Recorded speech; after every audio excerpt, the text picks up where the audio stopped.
এইজোপা bougainvillea সকলোৰে পৰিচিত ফুল। এয়া চাওক ফুলজোপাৰ কালাৰ দুটা, কি ধুনীয়া চাওকচোন।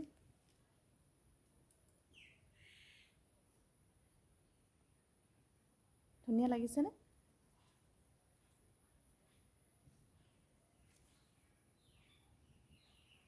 ফুলিয়ে থাকে মাত্ৰ ফুলি শেষ হোৱাৰ পিছত আকৌ নতুনকৈ প্ৰডাকশ্যনৰ কাৰণে যেতিয়া গছজোপা প্ৰস্তুত হয় তেতিয়া দুমাহমানহে গছজোপাই দুমাহ মানেই হ'ব, তাতকৈ বেছি নহয়, কিন্তু দুমাহ মানেই মানে ফুল মানে সৃষ্টি হোৱাৰ পৰা বিৰত থাকে।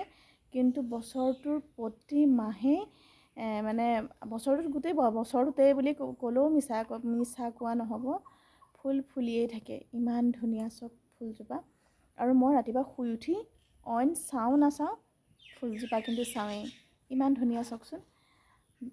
মানে 3 বছৰমান হ'ল মোৰ ফুলজোপা। প্ৰথমতে আনি দিছিলে, তেতিয়া যত্ন নাজানিছিলোঁ, মৰিব লৈছিলে। তাৰপিছত মই নেটত চাই পিনি ইয়াৰ মানে চিকিৎসা কৰিলোঁ, ঘৰুৱা যিখিনি চিকিৎসা সেইখিনি কৰিলোঁ। চিকিৎসা কৰাৰ পিছত এয়া চাওক একদম পৰিপূৰ্ণ ৰূপত এই গছজোপা। আৰু সৰু গছজোপা, বৰ বেছি ডাঙৰ নহয়। মই এটা বাল্টিঙত দি থৈছোঁ, এইটো এটা বাল্টিঙত দি থৈছোঁ, বাল্টিং এটা দি থৈছোঁ। আৰু সৰু গছজোপাত ইমান ধুনীয়াকৈ দুটা কালাৰ ফুল ফুলে। বহুতে বিচাৰিছে, মই দুজনমানক দিছোঁ বাৰু, বাচিছে নাবাচিছে নাজানো। মই 3 ঠাইত ৰুলোঁ, 3 ঠাইত ৰোৱাৰ পিছত এতিয়া বাচিছে।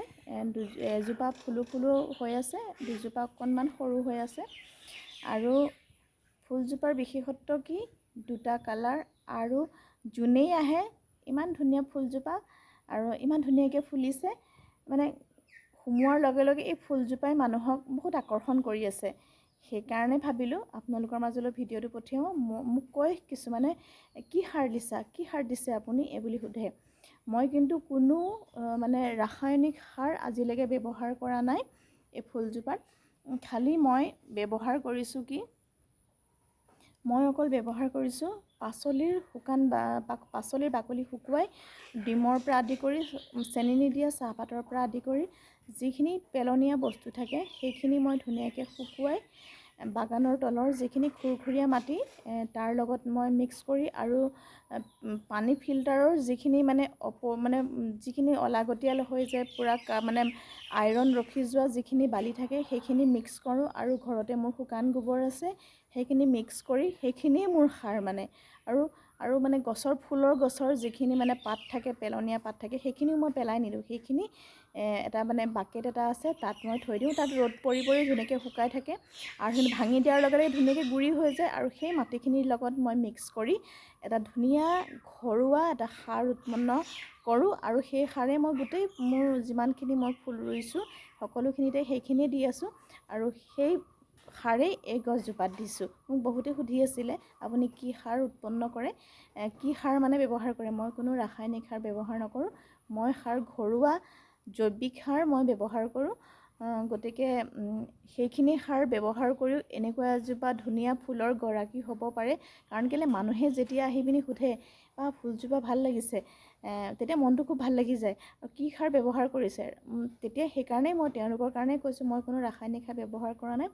আৰু ফুলে মানুহৰ যেনেকুৱাই ঘৰ নহওক, ভঙাই হওক চিঙাই হওক, যেনেকুৱাই ঘৰ নহওক কিয়, এজোপা ফুলে ঘৰখনৰ খুব ধুনীয়া শোভাবৰ্ধন কৰি থাকে। গতিকে আপোনালোকৰ ঘৰতো যদি এনেকুৱা ফুল আছে, আপোনালোকে এজোপা ফুলৰ পৰা 3জোপাৰ পৰা 6জোপা ধুনীয়াকৈ ৰুই সুন্দৰ এজোপা ফুলৰ গৰাকী হ'ব পাৰিব। কাৰণ মানুহে যেতিয়া কয়, যেতিয়া মানুহে ভাল লাগিছে বুলি কয়, তেতিয়া মানে কি হয়, মনত উৎসাহ বাঢ়ে। মই মোৰ মনৰ ভাৱটোহে জনাইছোঁ আপোনালোকৰ আগত, মনৰ উৎসাহ বাঢ়ে। সেইকাৰণে মই কৰি ভাল পাওঁ। আপোনালোকেও যদি ভাল পায়, মোৰ দৰে এই ধৰণে কামবিলাক কৰিবচোন। মানে জৈৱিক সাৰ, যিটো মানে নিকিনাকৈ ঘৰতে মানে তৈয়াৰ কৰিছোঁ মই। আৰু এনেকুৱা সাৰ ব্যৱহাৰ কৰি এনেকুৱা ধুনীয়া ফুলৰ এজোপাৰ মানে গৰাকী হ'ব পাৰে। মোৰ এজোপা নহয়, আছে বাৰু কেইবাজোপা। মই পাছে পৰে বাৰু আপোনালোকৰ সন্মুখলৈ আনিম বাৰু। গতিকে মই কৰা ভিডিঅ'টো চাই কেনেকুৱানো পালে, কিবা শিকা যেন পালে, আপোনালোকে লাইক আৰু কমেণ্ট এটা কৰি জনাবলৈ নাপাহৰিব। ধন্যবাদ।